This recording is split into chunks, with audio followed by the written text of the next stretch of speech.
Hello, everyone, and welcome to the Blabbering Mimic podcast, where two DMs talk through a variety of D&D topics. I am DM1, Chris, and I am with... DM2, Adam, hello. Hello. So, last week we varied a little bit and went, this is a D&D podcast, but fuck D&D, we're going to talk about Cyberpunk. Yeah. uh, So, I believe we're reining it back in this yes, week. yes, And we are. a certain someone has an idea, or... Well, you told me, don't bring any topics. This is what we're doing. Yes. And Um, by this, you told me I have an idea, and you're just going to sit there, and I'm going to speak to you, and you're going to be like, eh? yeah. So, basically, what it was. Have you heard of a nifty little D&D thing called Unearthed Arcana? I believe so. That's like, is it custom classes or something that needs play testing? Playtest material, yeah. So it's official stuff made by the guys over at the Wizards of the Coast. Um, and I've got a little thing here. So this is playtest material. The material here is presented for playtesting and to spark your imagination. Right. The game mechanics are in draft form, usable in your campaigns with DM discretion, but not refined by design, iterations, or full game development and editing. So they aren't officially a part of the game and aren't permitted in D&D Adventurers League events. So the Right. events that are run in local game stores and stuff. Yeah. Um, Now these options here haven't been tuned for classing. Apologies, that is the dog starting us off early. Um, so, if they decided to make this material official, it will be refined based on feedback, and then it'll appear in a D&D book. So, basically, it's stuff that they've come up with, gone, this is really cool, write it down and show the people, and then they're hoping for people to give them feedback on how to, like, make it not broken. So it's a beta for a class, basically. Pretty much, yeah. So at least the one we're looking at the moment is a beta for a class. And, well, let's just say... So I have looked over this class a few times. First of all, cast your mind to the player's handbook, Chris. Right. Um, and which class has the most pages, would you say? Oh, God. Not including spells. Not including spells. I don't know. Fighter, maybe? Maybe. However, most classes tend to spread between like a couple of pages to about maybe 9 at the most. Yeah, 'cause Yeah. they're not normally that long. They're normally like, No. what, 3 pages for 3 subclasses? Yes. Yeah. Something like that. Yeah. So this class is 28 pages long. Shut up. Uh, Sh- no, this is, I'm telling the truth, 28 pages long. So today we're going to be looking at a class called the Mystic, which, if you've ever watched anyone on YouTube talk about the Mystic, I a haven't. lot of people tend to ban it because it is just so broken. Why is it 28 pages? Why is that needed? We will get into that. So I'm going to give you a little oversight, okay? Yep. So, just for an idea, apparently, according to this little excerpt from the actual class page, mystics are loners. Most discover the secrets of their power through vague references in tomes or lore, or by integrating themselves to a master of the power. In order to master their power, mystics must first master themselves. They spend months and years in quiet contemplation, exploring their minds and leaving nothing unturned. During this time, they shun society and typically live as hermits at the edge of society. A mystic who studied under a master worked as a virtual slave, toiling away at mundane tasks in return for the occasional lesson or cryptic insight. When mystics finally master their powers, they return to the world to broaden their horizons and practice their craft. Some mystics prefer to remain isolated, but those who become adventurers are content to remain on the fringe of the world. Okay, so do you Okay. have an idea of? So far it sounds like it's got potential, Okay, cool. So but you um, could just play a wizard with the hermit background, I guess. I guess, however, it's very much different. Just going off what you've said so Yeah. far, like play a So wizard with the hermit background to make that your backstory, but go on. yeah. So it's got a table where you can pick a quirk because apparently mystics tend to have quirks. These behaviors have no game effect, but your character may become irritated or upset if forced to break them. They're a good role-playing tool to add, obviously, which we love. We love Yep. role-playing tools. That could Um, be great for any class. yeah, definitely. So, pick a number between 1 and 20, and we'll give you a quirk. Oh, I'll tell you what. I will, if you give me 1 sec, I'll go grab a d20 and I'll roll. I got my bag of math rocks. Cool. So, let me find a 20. I got 19. You got 19. Okay. So, your quirk would be you spend any money you earn within 1 week of gaining it. That's just like Oh, real life. I was going to say, don't we know that all too well? So yeah, it's got a list of things like that. So like, you never cut your hair, or you never say your name, or you always wear a specific piece of clothing, or you refuse to write things down. Instead, you use pictograms and things like that. So I Um, get some of that, but the never saying your name would be awkward for like role uh-huh. playing stuff. Yeah, but it's a But cool role playing. I suppose in a sense you could also role play around it. Yeah. Definitely. Right, so moving on. Obviously, class features.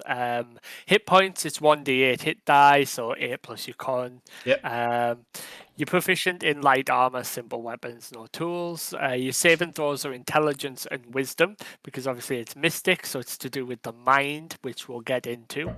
Yep. You get your 2 skills from either Arcana, History, Insight, Medicine, Nature, Perception, and Religion on the class. You get your basic starting equipment, and your gold is 5d4 times 10. Now, so we're going to go through things level by level. I'll go through the normal level things, and then we'll go through the mystic orders. Right. So, at level 1, okay, this will make no sense to you, but you will get your psionics, you'll get your mystic order, you'll know 1 talent, you'll know 1 discipline, and you'll have 4 psi points and 2 as a psi limit. At level Okay, 1, so at is the level, Mystic Order the subclass? I believe so, yes. So it's more like cleric or wizard in that sense, Right. where like you get it sort of immediately. So psionics, so you can master and use psionic talents and disciplines. Psionic talents is a minor psionic effect that you have mastered. At first level, you know 1 psionic talent of your choice. You learn additional talents of your choice at higher levels. The talents known column of the Mystic table shows the total number of talents you know at each level. Now, when that number goes up for you, you pick a new one. So, for instance, I'll just give you a idea of what a psionic talent is. So that's the disciplines. I want to get to the actual talents. Sorry, it's one of those things where everything is all over again. Oh, that's good. Take your time. So there's so many. Psionic talent, for the sake of it, Psychic Hammer. As an action, you try to grasp 1 creature you can see within 120 feet of you with a hand crafted from telekinetic energy. The target must succeed on a strength saving throw or take a d6 force damage. If this target is large or smaller, you can move it up to 10 feet in a straight line of direction of your choice. You can lift the target. You can't lift the target off the ground unless it's already airborne or underwater. Right. And that sort of thing scales with your level. So 5th level, 2d6, 11th level, 3d6, 17th, Right. 4d6. Cantrips, basically, that's what it is. Okay, it's what you would consider them as cantrips because this, although it seems like a spellcasting class, has no spell slots. Okay, and then Okay. Psionic Disciplines are a rigid set of mental exercises that allows a mystic to manifest psionic power. Mystic masters only a few disciplines at a time. At first level, you know one psionic discipline of your choice, and when your discipline's known column on the mystic table goes up, obviously you get to add more. You can also replace them when you level up as well. Instead of like having to keep one, you can swap it out every level. So that's pretty cool. Mm-hmm. Now, moving on to Psi Points. So you have an internal reservoir of energy that can be devoted to psionic disciplines. You know, this energy is represented by Psi Points. I Each assume psionic this to be effectively key points, is what I'm imagining. Pretty much, that's kind of the way it works. Each psionic discipline describes effects, so you use your psi points to use the disciplines that you know. Yeah. So each discipline has an amount of psi points allocated to it. Again, the number of psi points is based on your mystic level, as shown in the psi points column of the mystic table. The number shown for your level is your psi point maximum.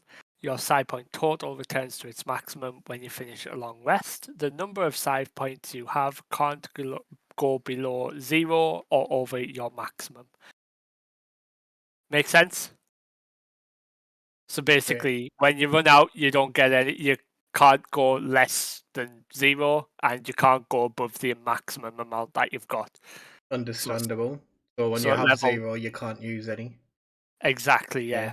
Now, you psi a limit. Though you have access to a potent amount of psionic energy, it takes training and practice to channel that energy. So there's a limit on the number of psi points you can spend to activate your psionic discipline. Now, the limit is based on your level, as shown in the psi limit column. For example, as a 3rd level mystic, you can spend no more than 3 psi points on a discipline each time you use it, no matter how many psi points you have. So taking that into consideration, at 3rd level, you have 14 psi points, but you can only use 3 per discipline because disciplines scale on how many psi points you put in. Right. So It's a lot. so that what was it called? The Psi Hammer or something? Yes, the psychic hammer. So that if you use 1 psi point as opposed to 3 psi points, it gets stronger, like casting something at a higher level spell. So Did I I'll go understand that to right? kind of, but not with the psychic hammer Right. because that's talent, not a discipline. I'll Right. stop to a discipline here just to run through that. So you've learned how to channel. This one's called Psionic Weapon. So you use your psychic focus. Whenever you focus on this discipline, choose one weapon that you're holding or your unarmed strike. When you attack with it while focused on this discipline, its damage is psychic and magical rather than its normal damage type. Until you reach a 6th level as a mystic, you don't add your strength or dex, yada yada, standard stuff. Mm-hmm. So if you were to put 1 psi point into this, okay, as a bonus action, you temporarily transform one weapon you're holding or your unarmed strike into pure psionic energy. The next attack you make with it before the end of your turn ignores the target's armor, requiring no attack roll. Instead, the target makes a dex save against this discipline. On a failed save, the target takes the attack's normal damage and suffers its additional effects. On a successful save, the target takes half the damage from the attack, but suffers no additional effect. then you can add between 1 and 7 for a lethal strike. So 1 and 7 Psi Points go into it. Instead of just using Ethereal Weapon, you can then put more in for lethal strike. Here's where it gets messy. So as a bonus action, you imbue a weapon you're holding or your unarmed strike with psychic energy. The next time you hit with it before the end of your turn, it deals an extra 1d10 psychic damage per Psi point spent. So you could dump 3 into that, you're getting an extra 3d10. As your limit goes up, it says that the maximum you can put in is 7, but you dump in 7 at a higher level, that's an extra 7d10 on a punch. You know? What the fuck? And then there is the last scaling of this discipline, which is Augmented Weapons. So this costs 5 Psi Points. That's all you can put into it. You've got to concentrate on it, and it's 10 minutes lasting. But there's a bonus action. You touch one simple or martial weapon. Until your concentration ends, that weapon becomes a magic weapon with a +3 bonus to its attack and damage rolls. So you can turn something into pretty powerful. But the way it works, you can only use one of these per use of it, shall we say. So say you run out of Psi Points, you can't jump into another one. So like you use one Psi Point, that's that used for that turn. Then you go into lethal strike, that's that for a different turn. And if you wanted to use Augmented Weapon, it's till you drop concentration or you drop it, and then you can go into another one if you have the Psi Points left. Why would you do anything other than 7d10? Extra damage, yeah. Maybe that's just our monkey brains going, big number, hit, yes. I mean, probably, but like, that's a lot of damage. Yeah. So, your psionic ability. So, intelligence is your psionic, is your main stat that you use for like your modifier, like your attack modifier or your DC. We know how attack modifiers and DC works, so that's fine. Now, at first level, you get to choose your mystic order. There is a couple, and by a couple I mean a lot. So you have. I mean, the obviously, order. if it's fucking, what, 29 pages, 28 pages? Yeah. So those disciplines that I went through obviously all belong to different orders. So if you take one order, you can't take the other disciplines. So it's kind of leveled it out a little bit there. I'll go over some of the main disciplines for the orders when we get to that.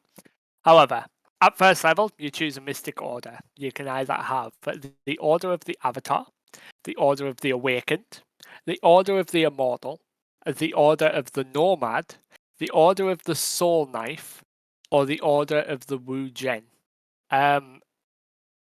If I remember correctly, I think they took Soul Knife away from Mystic because this is 2017 that this was created. Mm-hmm. And when they brought out, is it Tasha's Cauldron? I believe so, yes. They gave it to the Rogue, which is a very cool Rogue class, and I do like it a lot.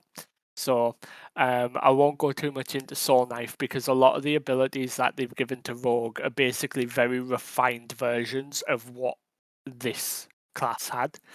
I know Okay. that sounds better. Yeah. Each of which is detailed at the end of the class description, so I will go into them in just a bit.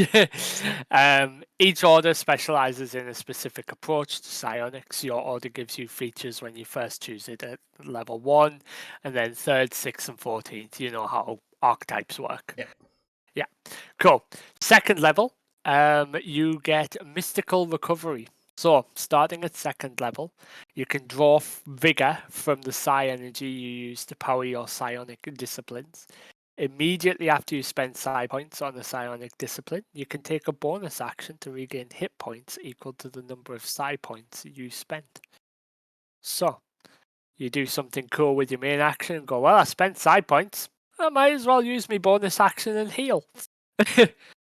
Did you say you can regain the amount of Psi Points you spent? Yes. I suppose that's not too bad because it's like, what, 3, 7? It's not Yeah, that amount as dice. this is true. Yes. However, it does get, like I say, fucky later on. Oh yeah, I can imagine. At second level, you also gain telepathy. You can telepathically speak to any creature you can see within 120 feet of you in this manner. So you do need to see it, but you don't need to share a language with the creature for it to understand your telepathic messages. But the creature must be able to understand at least one language or be telepathic itself. Right. Ability score improvements, standard. Yeah. Right, now, you also get another thing at 4th level called Strength of Mind. Even the simplest psionic technique requires a deep understanding of how psionic energy can augment mind and body. This understanding allows you to alter your defenses to better deal with threats. So, starting at 4th level, you can replace your proficiency in wisdom saving throws whenever you finish a short or long rest. To do so, choose strength, dexterity, constitution, or charisma. You gain proficiency in saves using that ability instead of wisdom. What? This change lasts until you finish your next short or long rest. Yeah, I know, right? You don't just get to change your saving throw proficiencies. Apparently you do. You just swap it out. Oh, we're going to have a short rest. Cool, 20 minutes. I'm good at blocking strength now. No. No. You don't get to do that. So yeah, Okay, that is the thing. I can see how this is going to start going downhill. Yeah.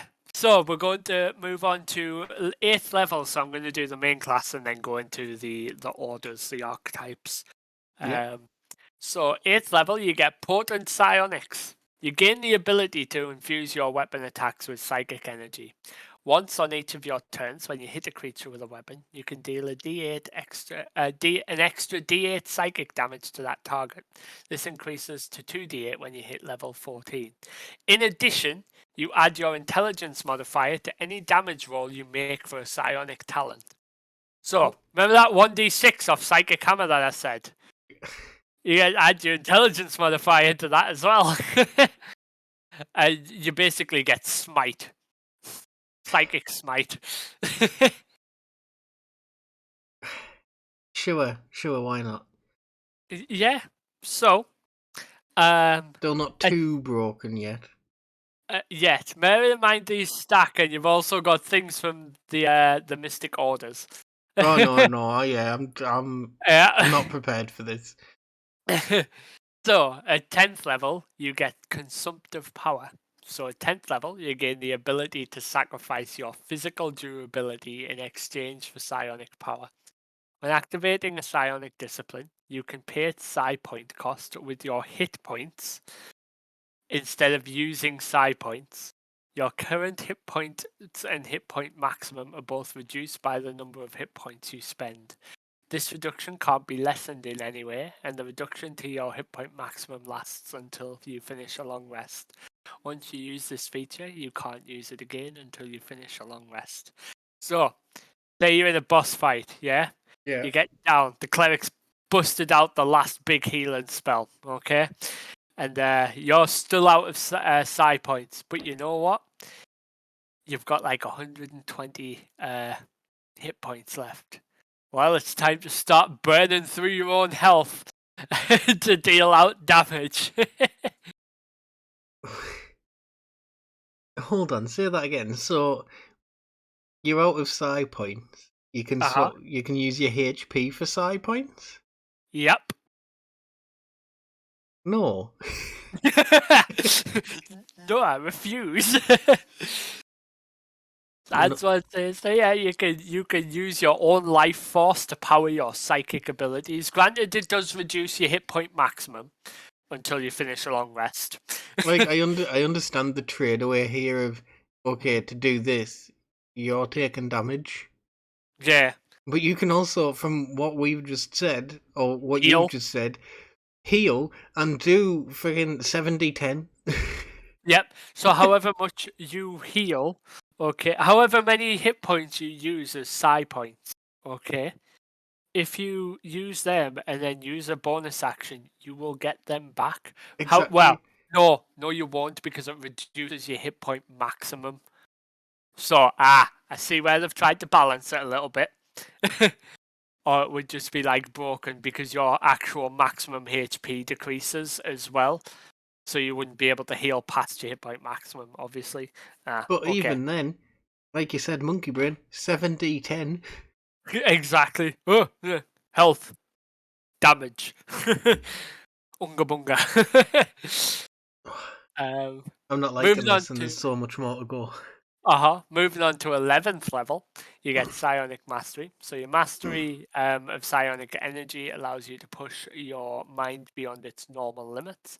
As an action, you gain 9 special Psi Points that you can What? spend only on disciplines that require an action or bonus action to use. You can use all 9 points on one discipline, or you What? can spread them across multiple disciplines. You can't also spend your normal Psi points on these disciplines, but you can spend only the special points gained from this feature. When you finish a long rest, you lose any of these special points that you haven't spent. Now,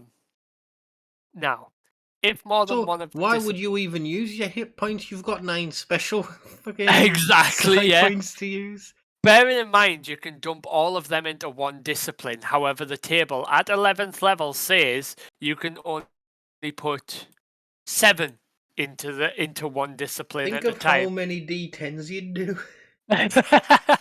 Exactly.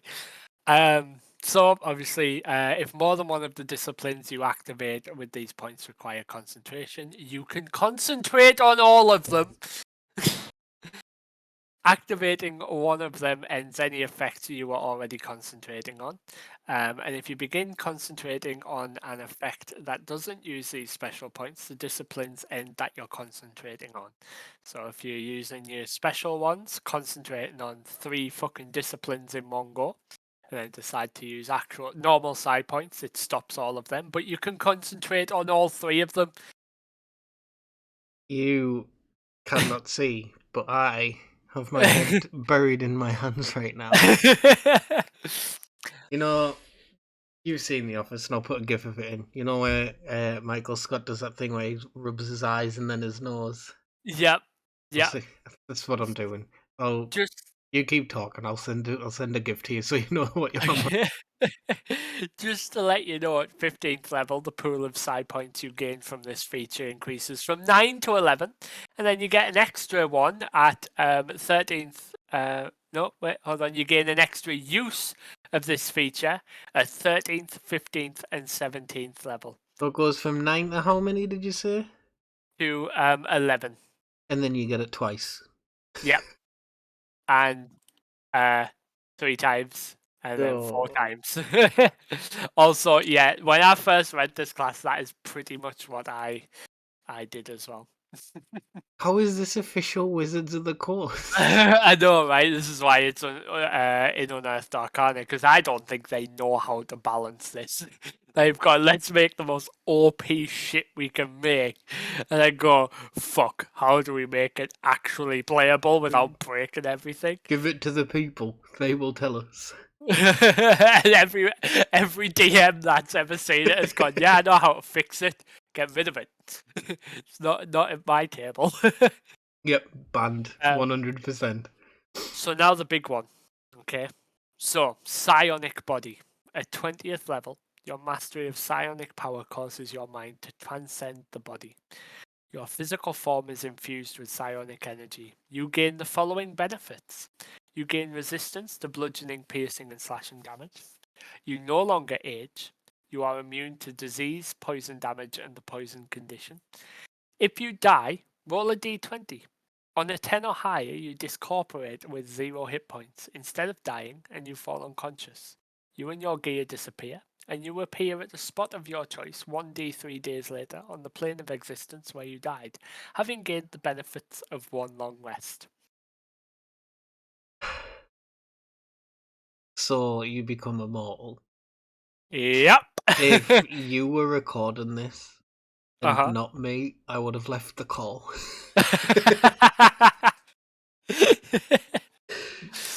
that right there is fair. At what level? 20th, so that's like, Oh, the so end that's game. You can't die then anyway, really. Well, yeah. Well, I mean, I guess you can, because I feel like you've got a book with a few things in there that can kill, I do. possibly kill a mystic. That could kill a mystic, but like, But like, yeah. So if they make their death save, because that's all it is really, yep. they just vanish and then appear like 1 to 3 business days later. So, oh hey guys, did you get that done? You go as per my last email. Yeah. Jesus. It is. It's like go visit his grave and it'd be like Jesus and the big rocks moved. Yeah, exactly. So just based on that, without going through the actual orders, because that's where it gets, really broken. What's your current thoughts? Kind of like it started off okay. It was like, yeah, I can get behind this, and then it just went down like a plane wreck. Like it plummeted so fast. Yeah. Oh yeah. Oh yeah. The 7d10, you can use your life as your Psi points once you've run out of Psi points, but you also have special Psi points, which means that you don't have to concentrate on one thing because you can concentrate on everything, and you can't die. Yeah. Like, no, it's not good. Yeah. I know, right? And so I bet we're you gonna the move guy on. who made this, Uh-huh. when it plays at home with his friends and stuff, and they're like, Ron, we told you can't use the Mystic. I was like, no, I'm play testing it for work. Imagine. I mean, he's throw a Tarrascan. Oh no, it's not magic, is it? It's fucking psionics, so Yep. yeah, you can get through a fucking Tarrasque easily.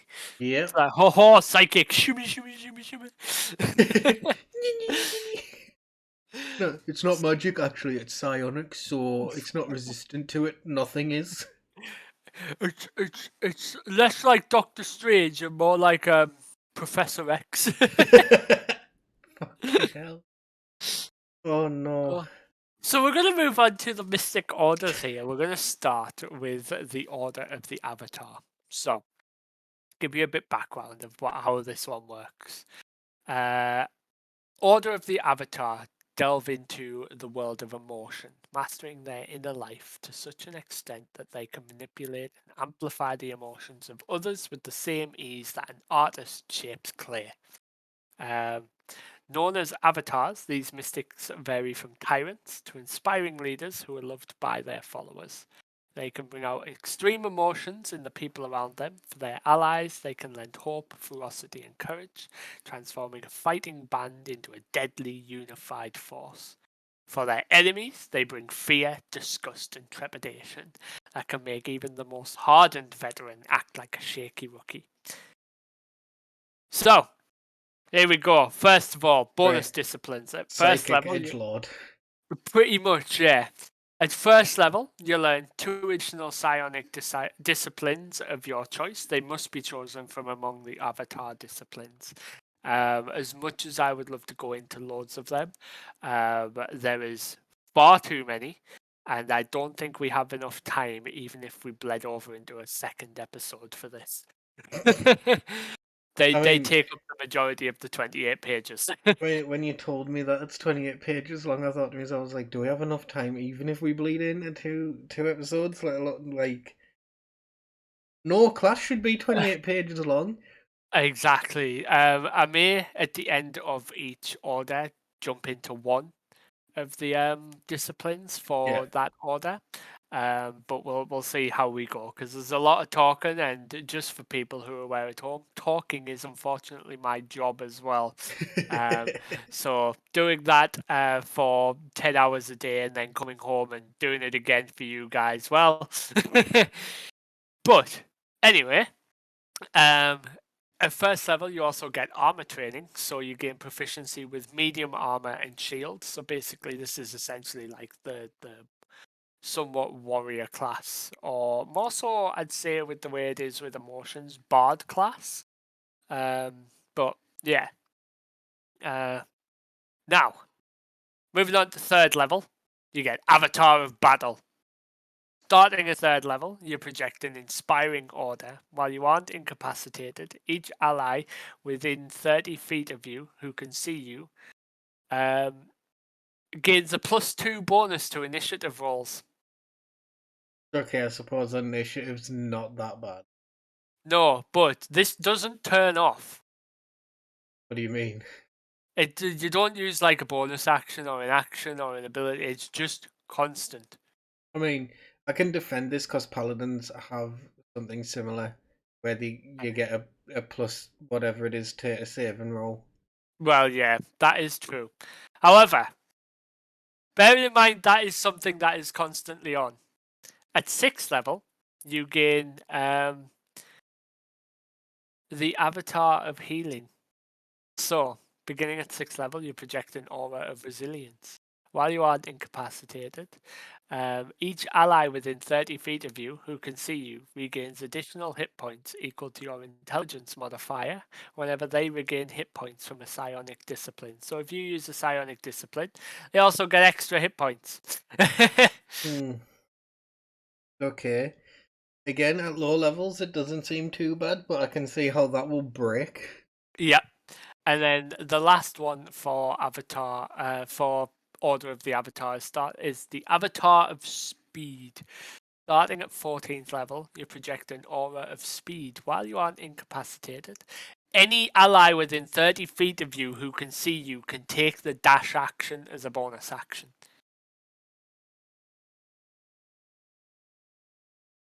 Yeah, and see how that's broken. Yeah. So I just needed a minute to comprehend what I just heard. That is fair. I'm going to go and find one of the Avatar disciplines because that is quite a short one. Let me see here. So, here's one of the disciplines, Crown of Despair. So the initial psychic focus, while focused on this discipline, you have advantage on intimidation checks. Now, you can use Crowned in Sorrow by dumping between 1 and 7 Psi Points. As an action, one creature you can see within 60 feet of you must make a Charisma saving throw. On a failed save, it takes 1d8 psychic damage per Psi Point spent, and it can't take reactions until the start of its next turn. On a successful save, it takes half as much damage. And then there is Call to Inaction. So you use this, you use 2 psychic, 2 Psi Points. You have to concentrate on it with a 10-minute concentration time. If you spend 1 minute conversing with a creature, you can attempt to seed it with overwhelming ennui. I don't know what that word is. ENNUI. Someone correct me. Yeah. At the end of the minute, you can use an action to force the creature to make a wisdom saving throw. The save automatically succeeds if the target is immune to being charmed. On a failed save, it sits and is incapacitated until your concentration ends. Bearing in mind you've got 10 minutes on that. This effect immediately ends if the target or an ally it can see is attacked or takes damage. If on a successful save, the creature is unaffected and has no inkling of your attempt to bend its will, so it doesn't know you tried to do it. But if you do it, it just sits down. It sits down for 10 minutes. I'm so confused by this class. Yeah. And then, if you wanted to use the other part of it, you can use 3 Psi Points. As an action, you can force one creature you can see within 60 feet of you to make a Charisma saving throw. On a failed save, it takes 3d6 damage, and its speed is reduced to 0 until the end of its next turn. On a successful save, it takes half as much damage. You can increase the damage by 1d6 per additional Psi point you spend on it. Bear in mind, this one does not have a limit on its Psi points that you can put in. It's only your personal limit. But say you're 11th level and you got your 9 special Psi points. Yeah, that's it. What did you say? It's 1d6? That's 9d6 on top of what it already does. Which is 3d6. That's 12d6, Yeah. which You're gonna. is stupid. And then there's one more to it. I believe there's one more. Yeah, there's one more to it, which is the Dolores Mine. So you can use 5 Psi points, 1 minute concentration. As an action, you choose one creature you can see within 60 feet of you, must make a charisma saving throw, or it's incapacitated, has a speed of 0 until your concentration ends. It can repeat this saving throw at the end of its turn, ending the effect on itself on a success. So basically, Crown of Despair makes you go, "Oi, shut up, sit down," and that's it. Fair enough. Fair enough, I guess. Yeah, that's one of the more tame ones, I guess. But we're going to move on. Honestly, whoever made this must have had an arsehole of a DM. Was that I'm going to make the most broken class? Fuck you. Fucking target me all the time in our games, will you, Jim? I make myself immortal. So we have the Order of the Awakened. So these guys are skilled at bending minds and unleashing devastating psionic attacks. They can read the secrets of the world through psionic energy. Awakened mystics who take to adventuring excel at unraveling mysteries, solving puzzles, and defeating monsters by turning them into unwilling pawns. Again, you learn 2 additional psionic disciplines of your choice. They must be from the Awakened disciplines. Level 1, you gain proficiency with 2 of the following skills of your choice: Animal Handling, Deception, Insight, Intimidation, Investigation, Perception, and Persuasion. Am I the only one who thinks animal handling doesn't belong in that? Yeah, it doesn't seem right, does it? But fair It's enough. like, yeah. Now, 3rd level, you can focus your mind to read the psionic imprint left on an object. If you hold an object and concentrate on it for 10 minutes, you learn a few basic facts about it. You gain a mental image from the object's point of view, showing the last creature to hold the object within the past 24 hours. You also learn of any events that occurred within 20 feet of the object within the past hour, and the events you perceive unfold from the object's perspective. You see and hear such events as if you were there, but can't use any other senses. Additionally, you can embed an intangible psionic sensor within the object. For the next 24 hours, you can use an action to learn the object's location relative to you, distance and direction, and to look at the object's surroundings from its point of view, as if you were there. This perception lasts until the start of your next turn. Once you use this feature, you can't use it for again until you finish a short or long rest. So basically, you get CCTV. The thing with that though is that the way it phrased it until the end of your next turn is it sounds like it only lasts for 6 seconds. No, I'm an idiot. I didn't mean. Oh no, yeah, this perception lasts until the start of your next turn. Huh. That's weird. Yeah, that must be a typo. Like, has to be a shortcoming because I don't think you would use this in combat. I guess. No, Yeah. it wouldn't be very helpful, would it? Certainly not. No. Okay, Mystic, you're up. What do you do? I watched 6 seconds of video. Yeah, I will check the cameras. What's happening in the other room? The Tarrasque's about to stomp down on you. Yeah. But I want to see what happened. Yeah. Right, so now there is Psionic Surge. So starting at 6th level, you can overload your psychic focus to batter down an opponent's defenses. You can impose disadvantage on a target's saving throw against the discipline or talent you use, but at the cost of using your psychic focus.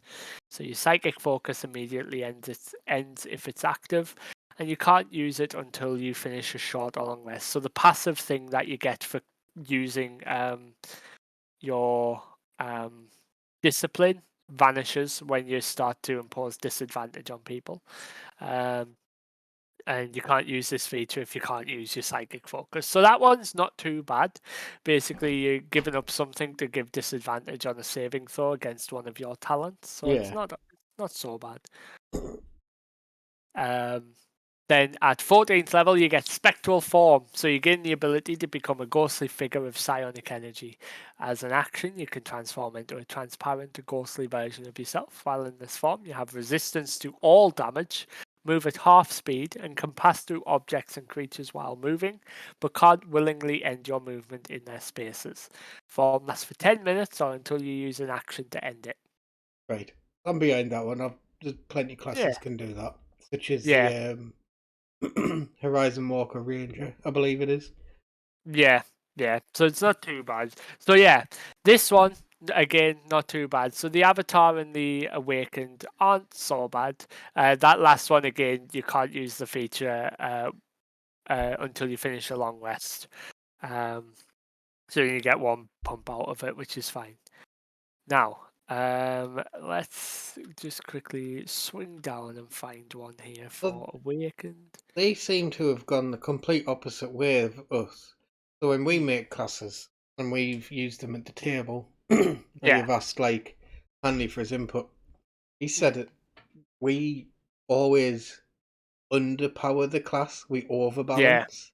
Whereas Yeah. these guys are just like make it as powerful as we can and we'll fix it later. Yeah.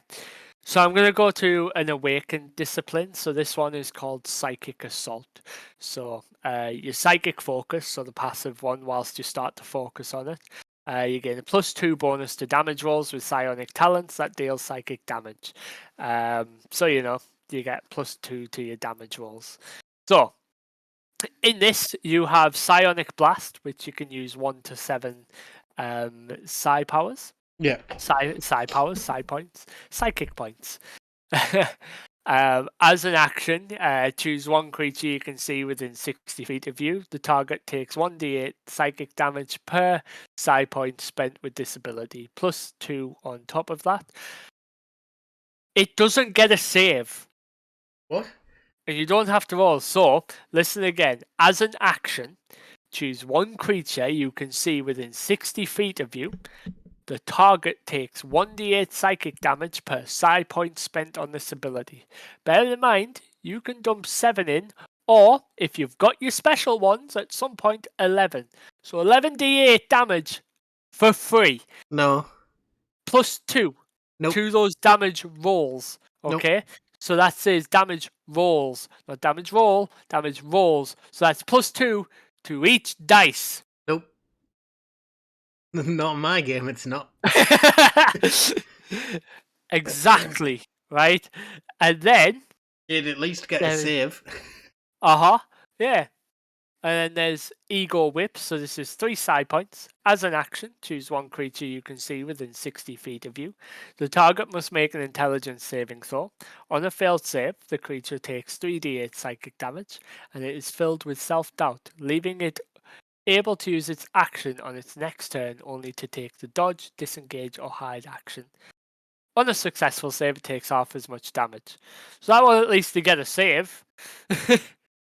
I don't. So the save I'm okay with, but the fact that it fills it with self-doubt, so it's not gonna fight anymore. It's going to dodge, run away, or hide. I feel like they could have phrased that a bit better.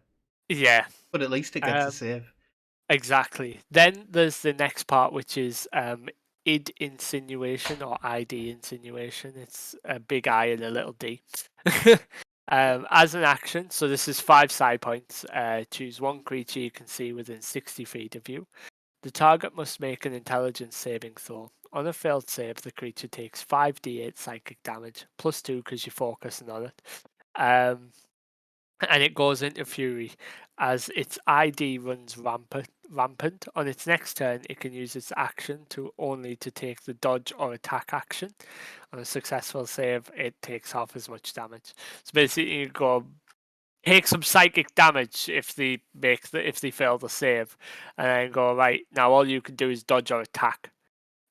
Which is fair, I suppose. Yeah. Now, there is 2 more to this discipline. So there's Psychic Blast, which costs 6 Psi Points. As an action, you unleash devastating psychic energy in a 60-foot cone. Each creature in that area must make an intelligence saving throw, taking 8d8 psychic damage on a failed save, half as much damage on a successful one. You can increase the damage by 2d8 if you spend 1 more Psi point on this ability. Right. I was liking that one. That one was okay because you can damage your friends and stuff like Yeah. that. Until you went, you can increase the damage by 2d8. Yeah. Now, obviously, that only costs you 1 more Psi point, and that would be as much Psi points that you can pump into this discipline, the whole 7 here. So I get it. So it would only be 10d8, I guess. Yeah, but Yeah. Now, the last one is called Psychic Crush, which is the full 7 Psi points. As an action, you create a 20-foot cube of energy within 120 feet of you. Each creature in that area must make an intelligence saving throw. On a failed save, a target takes 8d8 psychic damage and is stunned until the end of your next turn. On a successful save, it takes half as much damage. okay. That one's not too bad. No, that one seems fine. Yeah. Now, that is the order of I believe I said Awakened, is that correct? I believe so. Yeah, Order of the Awakened. So next, we're going on to Order of the Immortal. So remember that discipline I told you about the first way through? Towards the beginning, when I was explaining disciplines? This belongs to the Order of the Immortal, okay? Right. Oh no, right. So the Order of the Immortal uses psionic energy to augment and modify the physical form. Follower of this are known as Immortals. Yada yada. These are the edgelords, okay? The Oh god. mastery of physical form grants them their name for Immortals and notoriously difficult to kill. Okay? First level, you get your 2 extra disciplines. Immortal durability at first level. Your hit point maximum increases by 1 per mystic level. In addition, while you aren't wearing armor or wielding a shield, your base AC equals to 10 plus your dexterity modifier plus your constitution modifier. You become a monk. When I say you become a monk, just you wait. Oh Okay. no. So actually, I think it might be the next one, but still. Starting at 3rd level, you get Psionic Resilience. So your psionic energy grants you extraordinary fortitude. At the start of your turns, you gain temporary hit points equal to your intelligence modifier if you have at least 1 hit point at the start of your turn. Oops. Yep. So that's going to stack. And I believe at 3rd level, obviously, you say you rolled pretty well. You've got what? 18, 19. So you're going to have +4 because intelligence is your main stat. Yeah. Or at the very, very least +3 because that's where you're going to put it in it. So you're going to get 3 or 4 hit points every turn just for existing. The every turn makes it a bit broken. Yeah. Because The start of each of your turns, yeah. that snowballs quick. Because Yep. like you'll ignore it thinking, oh, it's only 3 hit points. Uh-huh. But in 5 rounds, that's 18 hit points. Uh-huh. So that can snowball Yeah. quick. Yeah. Now, starting at 6th level, you get Surge of Health. You can draw on your psychic focus to escape death's grasp. As a reaction, when you take damage, you can halve that damage against you. Your psychic focus immediately ends if it's active, and you can't use it until you finish a short or long rest. So, I mean, I guess you can just be like, oh no, I've stopped concentrating. Ow, but not as much. Which means, like, the 18 that, like, you'll get, 6th level, what? You'll have hit the ability score improvement. If you're min-max, then you're going to have +5, so you're going to get +5 every turn. someone does 10 damage to you, you half it to 5. You've already got fucking 10 extra hit points for it. That's So yeah, ridiculous. this one is basically about making yourself really hard to kill. I bet you this is the one that fucking Ron plays. Run. Yep. And then you've got Immortal Will. Starting at 14th level, you can draw on your reserves of psionic power to survive beyond death. At the end of your turn, while at 0 hit points, you can spend 5 Psi Points to immediately regain a number of hit points equal to your Mystic level, plus your Constitution modifier. You get that at 14th level, right? So, yes, 5 Psi Points. Like, that's quite a bit out of the bank. Do you know how many Psi Points you have at 14th level? 11. 64. What? You have 64 at level 14. So when they say this one's really hard to kill, they really had to emphasize on that. It's really hard to kill. Again, another time I would have left the call for a joke.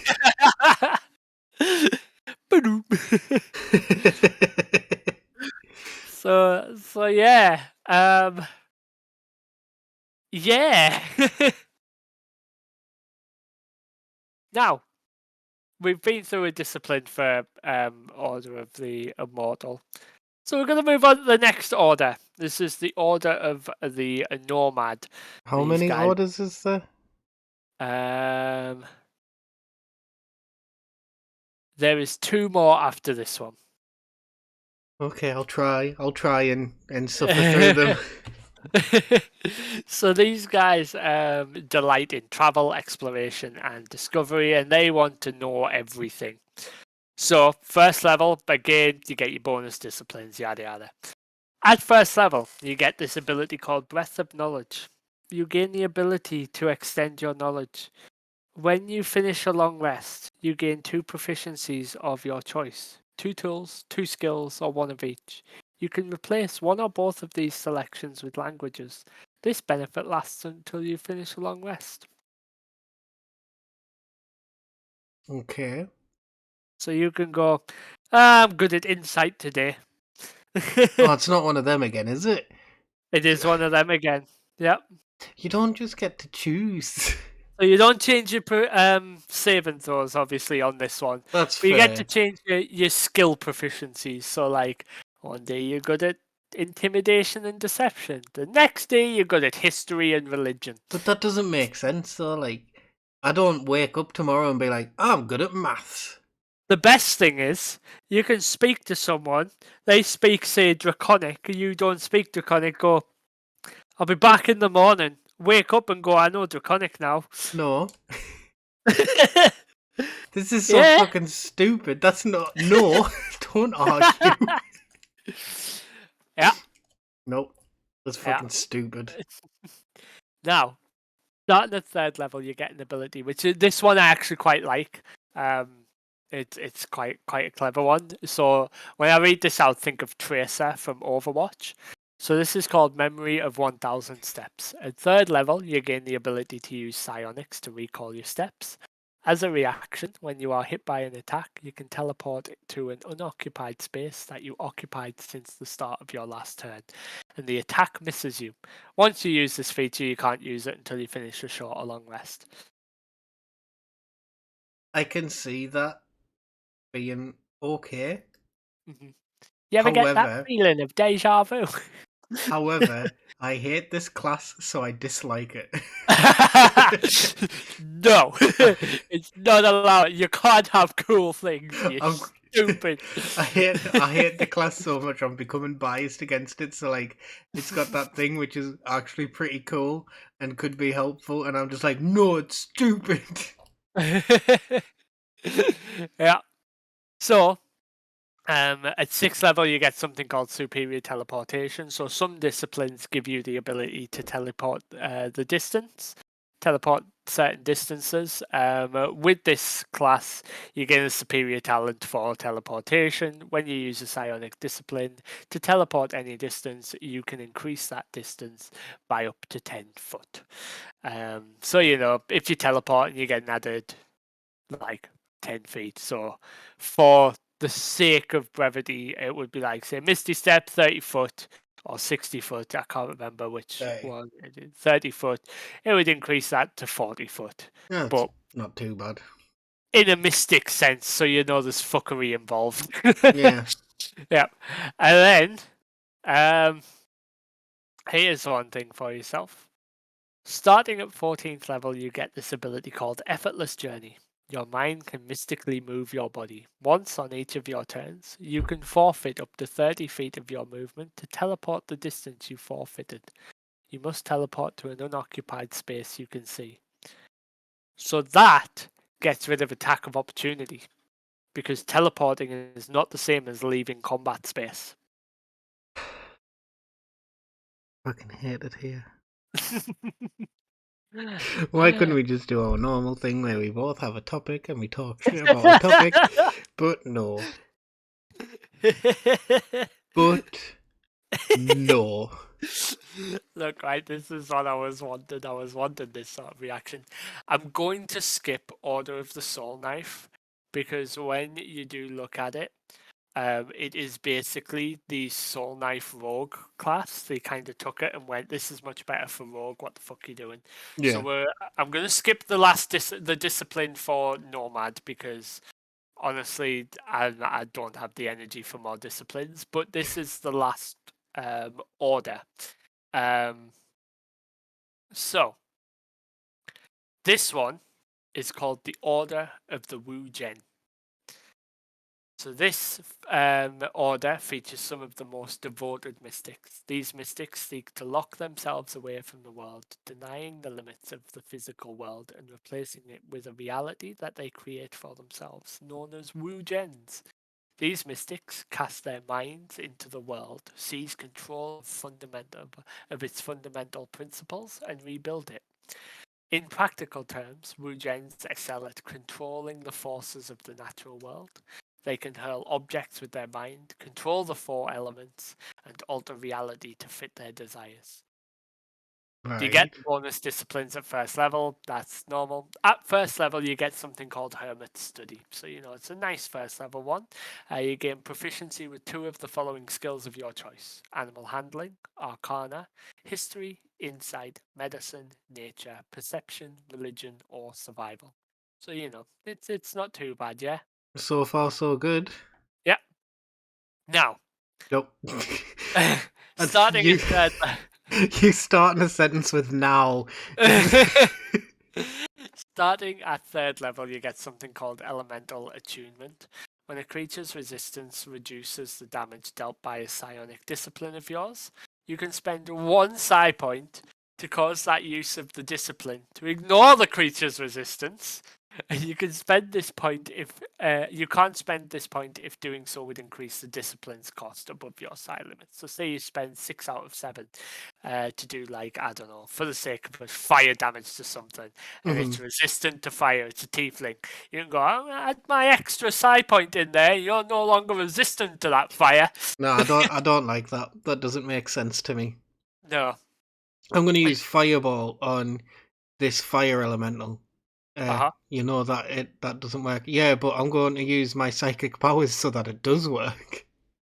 Yep, exactly. Speaking of Fireball, oh no, we're gonna move over to the next level. So 6th level, you get something called Arcane Dabbler.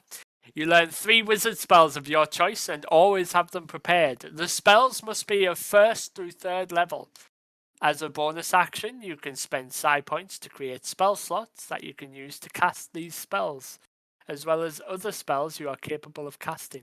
The Psi Point cost of each spell slot is detailed on the table below. So for a 1st level spell slot, 2 Psi Points. 2nd, it's 3. 3rd, it's 5. 4, it's 6. And 5th, it's 7. So the spell slot remains until you use it or finish a long rest. You must observe your psi limit when spending psi points to create a spell slot. Whenever you gain a level in this class, you can replace one of the chosen wizard spells with a different wizard spell of first through third level. So you can't just go, fireball, boom, bye, sorted. No. I don't like this. It's giving me a headache. Here's another thing. Now we're going to go on to 14th level. I don't want to. Called Elemental Mastery. This is the last thing that we need to go through. That I need to go through, and then we can just have a quick 10-minute chat or something. So, starting at 14th level, if you have resistance to a type of damage, you can spend 2 points as a reaction when you take damage of that type. To ignore that damage, you gain immunity to that damage until the end of your next turn. Nah. Now, there's some disciplines in there that give you resistance to damage just for focusing on them. And then 14th level, you go, yeah, I'm immune to, what weapons he got? A hammer, bludgeoning damage. I'm like, oh, would you look at that? The hammer now has blades come out. It's slashing damage. Turns out he's an artificer. So that's pretty much what I wanted to go through with, yeah. I'm not going through the actual disciplines themselves because there is just far too much for it. Yeah, I'll put if people want to look into it, I'll put the link in the description. But yeah, that was rough.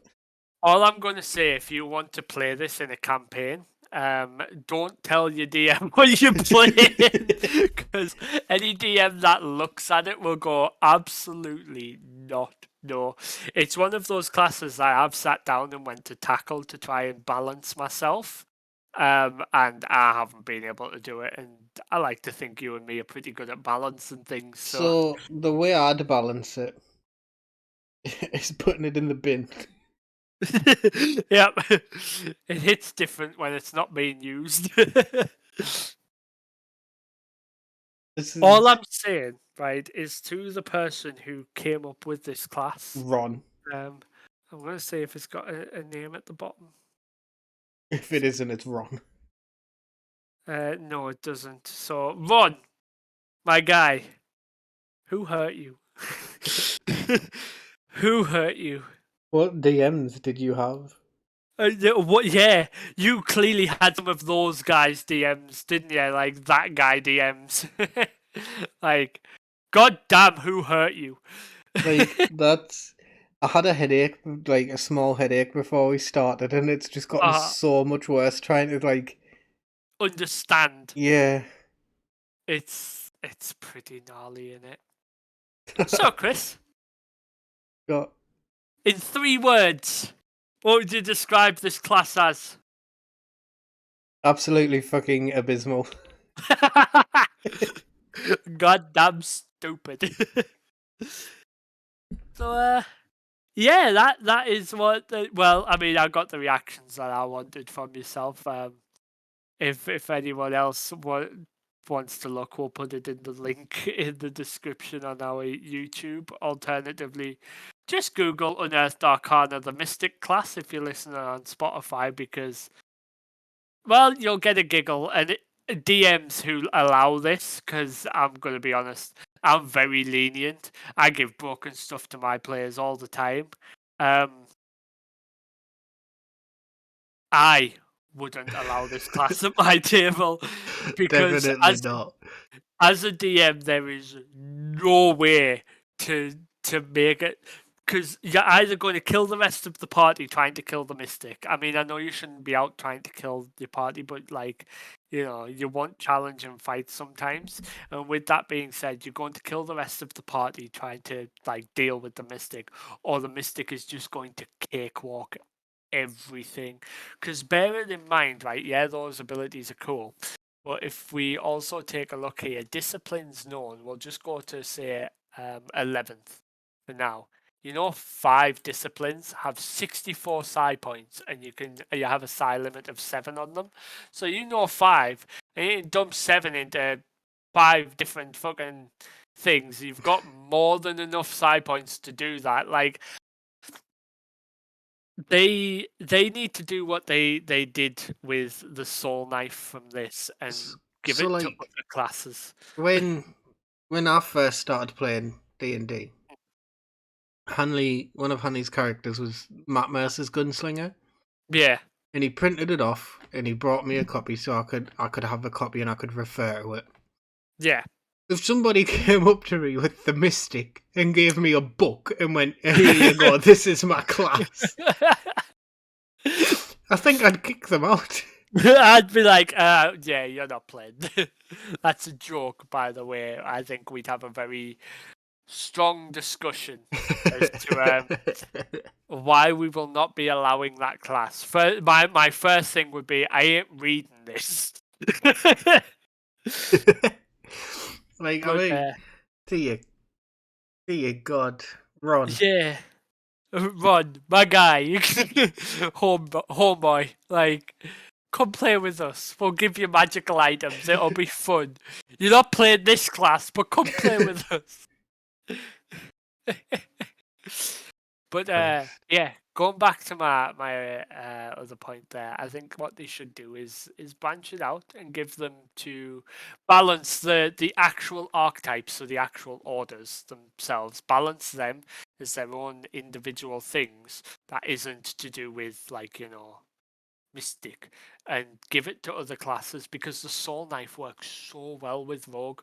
Wu Gen would be incredible with, like, Druid, Yeah. or Awakened. No, not Awakened. Avatar would be incredible for crap. What's it called? The Hujima. What's it? Bard. There you Bard. go.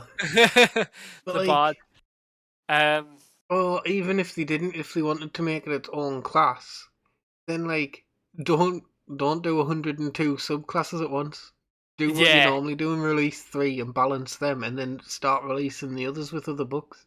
yeah, definitely. Like, I don't think we are ever going to see an official release for the Mystic No. class, because they've released this, gone, yeah, no, this is so OP.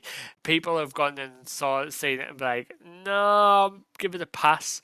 And then they're gonna have to actually either nerf it into like OG Beastmaster Ranger, or like make it still pretty strong, but change almost everything. You know Yeah. what I mean? There's nothing you can do with it in its current state. It needs a complete rewrite.